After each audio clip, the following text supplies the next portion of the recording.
Have you ever wanted to have consistent and clear audio? The hint is right here in this scene. If you guess it's a microphone stand, great, you're right.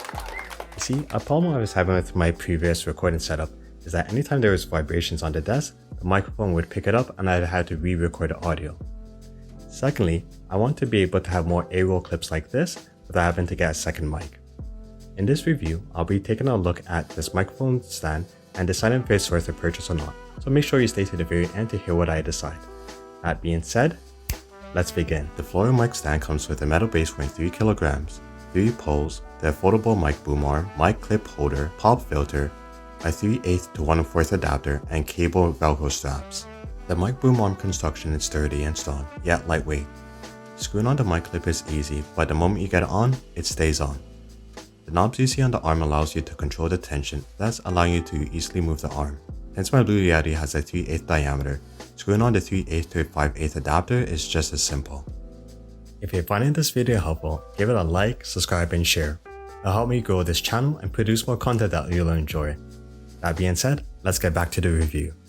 The clip holder diameter is quite big for most microphones, but can hold the standard ones you see musicians and entertainers use. But if you're trying to fit those Shure microphones in it, it's not going to work. Side note, if you lose that 3/8 to 5/8 adapter, you can use the one in the clip.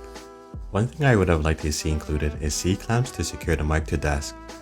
By having this item, this boom arm side could be more portable like you see in this scene here. Setting up this floor mic stand is very simple, but you have a couple of options when deciding the end result. You take the blue pill, the story ends. You take the red pill, you stay in Wonderland.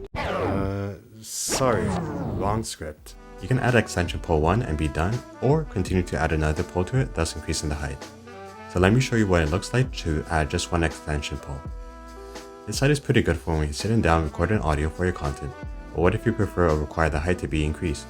Well, just add pole extension 2 and you're done. This height would be useful for entertainers who prefer standing when recording music or any other type of audio. The mic stand comes with a pop filter which will help reduce the amount of pops, hisses, and sighs the mic will pick up. Just adjust the position and lock it in.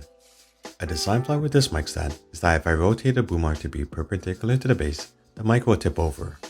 Now, maybe this is just because the Blue Yeti is too heavy, but I think the base needs a complete redesign to account for this issue. Nevertheless, if I add a heavy weight like a kettlebell to the base, then this becomes a non-issue. This floor mic stand has been a valuable asset and helping me produce quality audio for my videos while taking up little space in my room. Plus, the process to set up is very easy and takes little time to do. If you're a gamer, live streamer, or conduct video conferencing calls, this mic isn't obtrusive in any way. What needs to be better is a base that can support heavier mics like the Blue Yeti regardless of the angle it's placed on, so it doesn't tip over. So what is some interesting content that you plan to use this mic stand for? Leave a comment below. If you found this review helpful, give a like, subscribe, and share, and I'll see you in the next episode.